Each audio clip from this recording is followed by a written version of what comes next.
Salutations NickiRickies, welcome back to another video, and today we are playing the bunny. Tiny bunny. It's a Russian horror game, I don't know. I've heard of it, so let's just hop right in.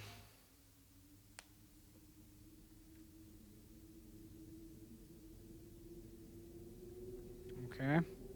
Looks like we're in some kind of forest thing. Bob Bear. Shut up. The wind clawed at my window all night long. It wandered the fields and howled like a hungry beast. An endless song weaved from all sorts of voices, shrill, gentle, sneery, twinned the air. They were shouting and laughing, and arguing about something. Someone was running through the snow while casting long shadows that occasionally creeped close to my bed. Our house has a mind of its own, the creaky old mind of a building that had seen a lot in its days and was seemingly trying to share its wisdom with the inhabitants. The lonely house faced the forest, and the dark green thicket gazed back with its hollow eyes rustling, whizzing, swaying back and forth. One could come out and stand at the edge of the forest, reassure themselves there was nobody behind the crooked trees. Fuzzy silhouettes swaying in the wind couldn't possibly do any harm. It's just a play of the light and shadow. Just a play. I knew it was just my imagination. I was already 12 after all. Oh my god, you're basically an adult. Already 12? Still. Yeah, still you're kind of a child. That was a wolf. I saw that. Am I the girl? I think I'm the girl. Hey, put away your book. How many times have I told you not to read at the table? It's bad for your health. Look how slouched you are.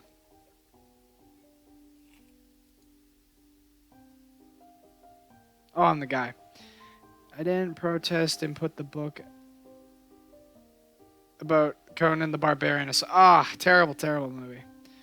I was stuck on a line I couldn't understand after reading it 3 times anyway.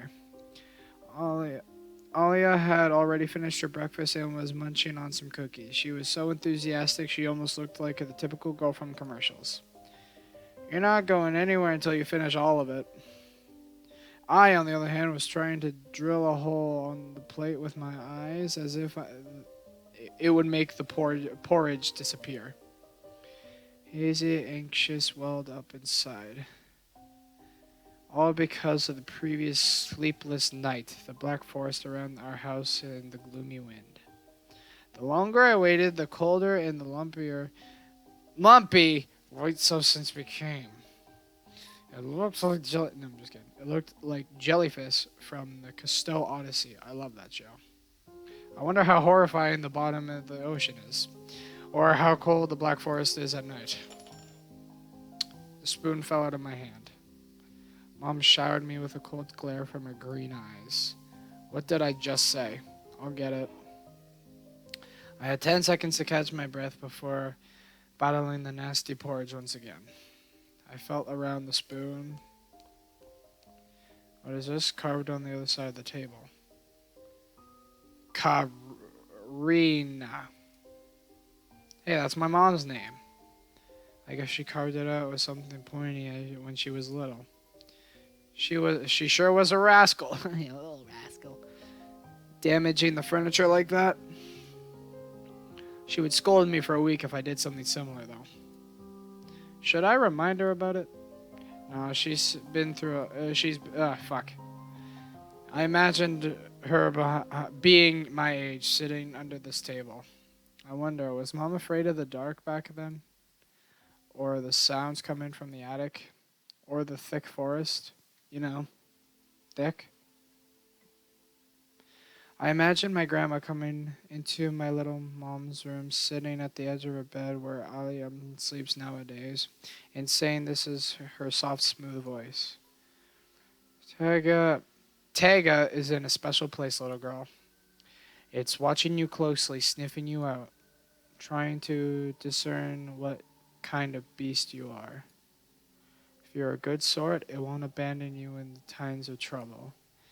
If you're a bad apple, it'll grab you by the side and drag you under the ground. And that would be it. Grandma was caring. She never fought with anybody, never yelled, never swore. Yeah, she's so caring that she likes to make your kids scared that if they do one wrong thing, they're going to be dragged by something. Quality. Those were the times without maddening screams until late at night, without smashed dishes and mutual accusations. Our parents used to love each other back then. Same. I remember listening in one of their conversations by chance. They were talking about Grandma getting prepared for her funeral. She had already bought a casket, and she called it her cute funeral box. It waited for its time in the closet patiently. It was black, upholstered with a meat-colored material on the inside. I saw it when my grandma was getting buried. The house didn't change since the time she was alive, only all the photos were gone.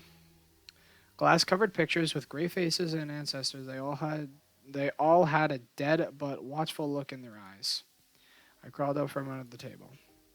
Alia was done with her cookies, and I was looking at my share like a sly woodland critter. I turned my gaze toward the frosted window.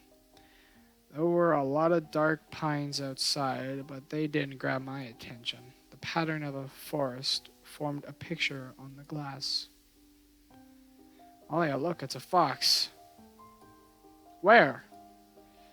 It looked almost like optical illusion thingies they put on the back of the students' notebooks. A mixture of lines at first glance, but if you blur your vision a little bit and look under a certain angle, not outside, on the window.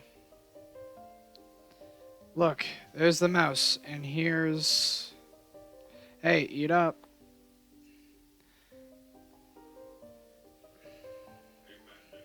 Hey, eat up. Alright, and also, sorry, I just shut up. Yes, just a moment. Will I be able to do anything? I was just literally just reading. I don't see anything. Hurry up, there's not much left. Ah, there it is. But it still doesn't look like one. And I'm telling you it does. No. Oh, you son of a gun. It does. Stop it, these kids, I swear. Now, I couldn't see the fox either. It's gone. It disappeared. Went away. Only the frosty pattern, similar to stretched out needle leaves, kept creeping up the glass. My dad entered the kitchen with long, measured steps. I want to have a beard like this when I grow up. Mom would always ask jokingly, come on, shave it off, it stings. This was so long ago. Nowadays, rambling doors and witty comebacks are an everyday occurrence. Alia always covers her ears whenever she hears something like, what's the point in all this, through the wall. It's all for your sake, Dad would reply, for the sake of our family. Now it's starting to get sad. I always caught up every sound in fear, hearing the most dreaded, the deadliest word that started with a D. Dick. Diva. I don't even want to finish it. It was scary to imagine that me and my little sister could be torn apart and taken into two different families. Anyway, divorce. Anyway, your fox is nothing. I have an owl on my window. You and your owl will talk again. You said you believed me yesterday. Has anybody seen my car keys? I remember leaving them on the windowsill. Right. Maybe you did and maybe not. You're a grown man, a father of two, and still... Karina, please stop. Just let me get ready in peace. Your keys are in the basket near the phone. Well, thank you very much. Anton, stop making a martyr out of yourself and finish eating already. And the owl. There was no owl. But there was one. And it had giant glowing eyes. Alia sprung up from the chair and placed her hands on her little face, imitating the pair of eyes with her fingers, the size of an apple each. Last year you had Biba. Baby? What? In her closet, and now this owl? But I saw it. Alia shifted her gaze back and forth from Dad to Mom to me, but couldn't find any support. Have you thought about befriending it? You know, like feeding it with imaginary mice? Don't bully our girl. She's just afraid to sleep alone because she's still little. Alia pouted her lips in rebellion and rushed into the hallway. The staircase that led to the second floor creaked. Mom gave Dad a strict look. Oh, that look in her eyes. It's so uncomfortable to be pinned under it. Dad just snorted in reply and left ringing the keys that he just found. A minute had passed and the same song, The Little Mermaid, echoed through the house. It was stored on incredibly worn-out cassette tape, which Dad already had to glue together once. So easy to fix objects by gluing them back together, for example. But how do you fix a relationship? With a bunch of super glue, kid. Mom moved into the living room and I was left alone, anxiously stealing glances at the window. Alia had trouble sleeping ever since we moved to this house. She would toss and turn and curl into a ball under her blanket. Sometimes she would jump in the middle of the night and turn on the VCR. Cartoons helped her take her mind off all the troubles we had with the move and our parents. Oh, God! And then Alia said that she saw the giant flying monster outside her window. She became obsessed with it. Our parents did everything in their power. They tried to to get rid of those ridiculous fears. Holly refused to sleep alone and didn't believe that the owl was just one of her nightmares. After tonight, I was unsure what to make of my sister's words, what to think of it myself. Can nightmares be infectious? Just last night, I couldn't get a wink of sleep and ended up thinking of what to expect at my new school. There were a couple of days left before beginning a new term. Well, now we know this game is old because we're still on lockdown. My imagination drew long, twisting hallways that led to a classroom full of kids. But all the students behind their desk were simply dark figures cut out in using a template. Circular holes gaped in the middle of their faces, and pairs of eyes blinked inside the holes. It was as if some completely different creatures were looking at me from behind the flat black silhouettes. Their cruel glares filled with the icy sneers made me shiver from head to toe. And did that door just open a little? Will I survive here? Won't they gain up on me and beat me down, stomp on me with their blooded shoes? The damn school can burn for all I care. I just wish for anything to happen to it. Doesn't really matter what. I didn't want to go there that badly. I didn't want to see people who are just itching to smack me on the head, trip me up, think of a new offensive name for me, worse than the previous one. I felt like the glasses I wore made me an outsider, or some sort of monster. Yeah, glasses make you a monster. Like, oh my god, one time I saw this kid with glasses, ran away in fear because of how scary he looked. My gaze slid across the drawings hanging on the walls. I couldn't consider myself a great artist, but Alia begged me to hang them. Drawing was the only thing that made me happy as of late. The small circle of friends I had also enjoyed my paintings, and they promised to call me from the time to time. Sometimes I imagine Mom picking up the phone saying in a cold voice, "You've got the wrong number," or "Anton is not around. Anton is not around." I imagine my future classmates lying in their beds just like me, listening to the howls of invisible werewolves outside their windows. Maybe my new classmates will like me after all. But who would ever like a boy with thick glasses? Loads of people, because people are accepting. If you are hanging around people who don't like you, then you're hanging out with assholes. I mean, my dad used to wear glasses when he was little, and now he's married to the most beautiful woman on the planet, my mom. Oh, that's sweet. The house creaked, pressed by the wind. The condo we used to live in, a 9-floor concrete building, buzzed with the neighbor's drill, mumbled with the TV set from behind the wall, cried like a baby from the big family next door. Our current house, though I can't really call it new, was completely different. It was silent and easygoing during the day. Its shadows lay dormant in the corners, on the closet, cobwebs, under the stairs, but they all woke up during the night.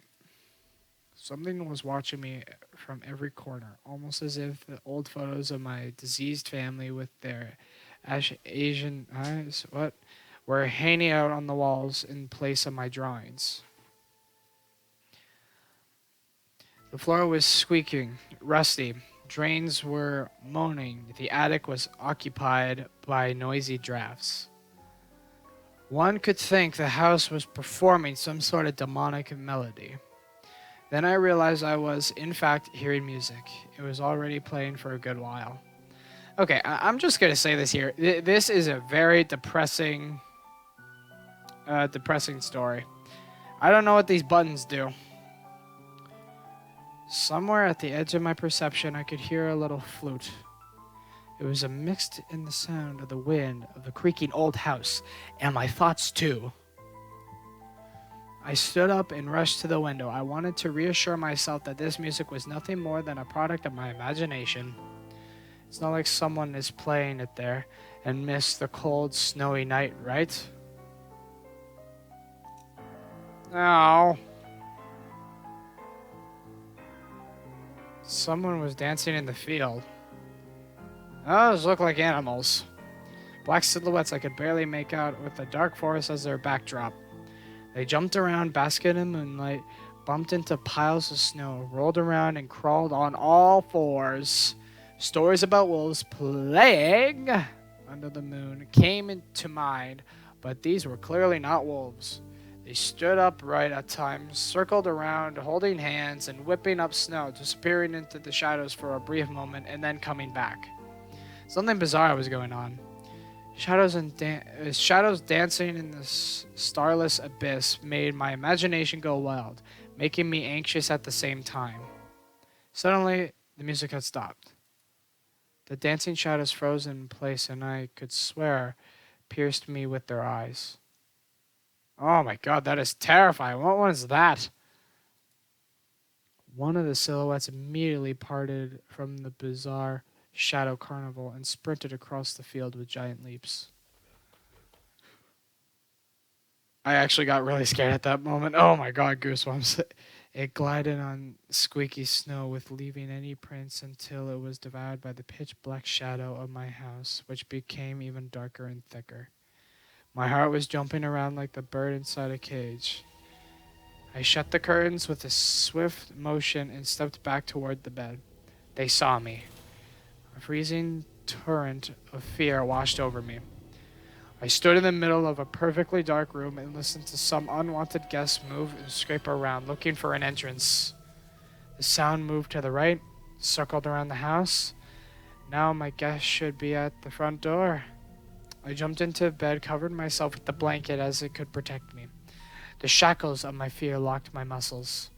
I remembered the funeral, my grandma lying there, hands crossed on her chest, her facial features sharp like that of a tin doll. Ants running up and down the legs and chairs that held my grandma's casket. I imagined those little creatures climbing up her and pulling her eyelids with their tiny legs. Jesus. Then her wrinkly eyeballs would once again move inside the sockets, and then she'd be able to see her grandchildren.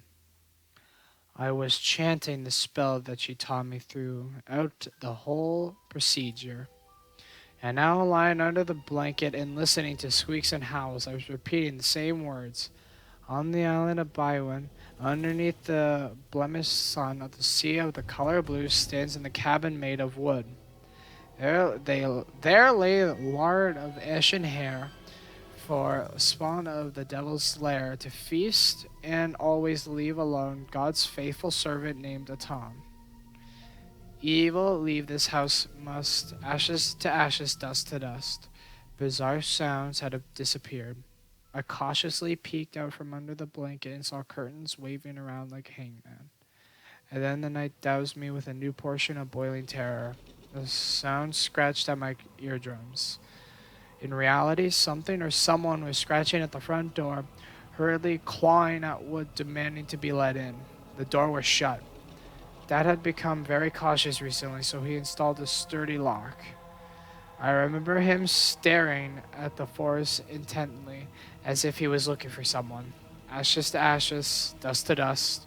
I hugged my knees, placing my chin between them, and drilled the door with my eyes. It was so flimsy and weak before the might of darkness.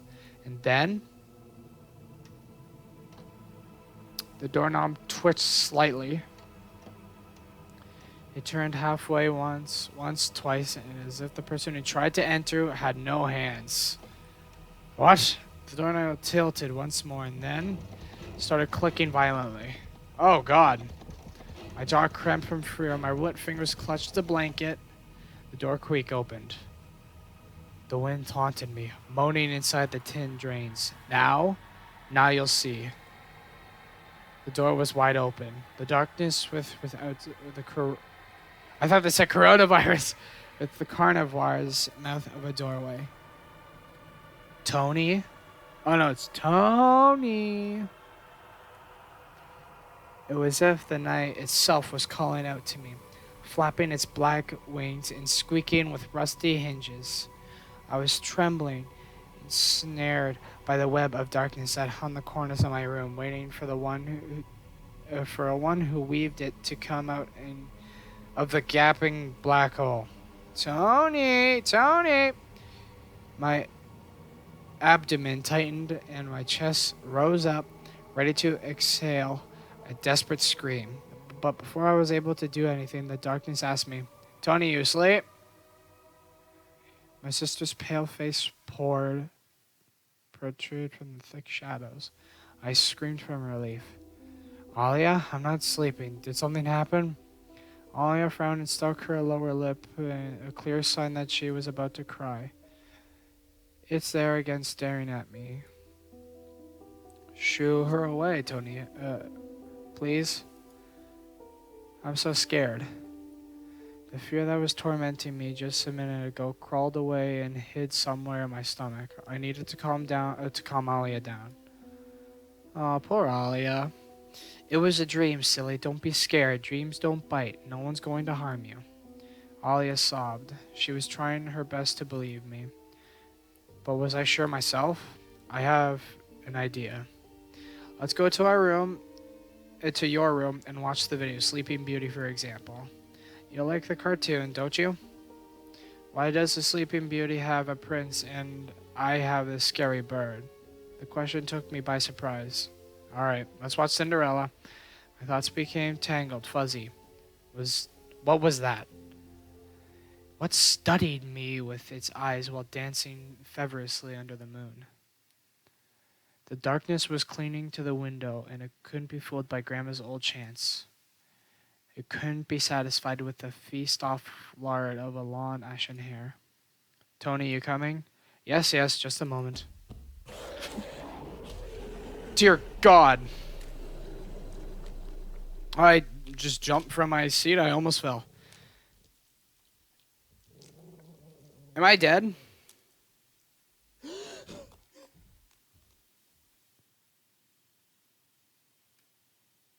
That's why I didn't want to laugh at all under Owl in the morning. Who could be visiting us here in the middle of nowhere? We don't know anyone around here. Oh, God. So persistent. Hold on, what happens if I click that? Okay. Oh, my God.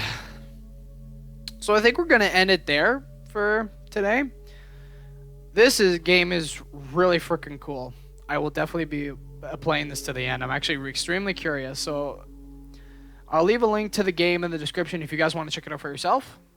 Now, I want to say thank you guys all so much for watching. Please subscribe, comment, like, all that good stuff. We will be continuing this, and I will see all you guys in the next video. And please consider joining the Nick Rick family for almost daily gaming content. I love you all, and I'll see you guys in the next video. Roll the credits.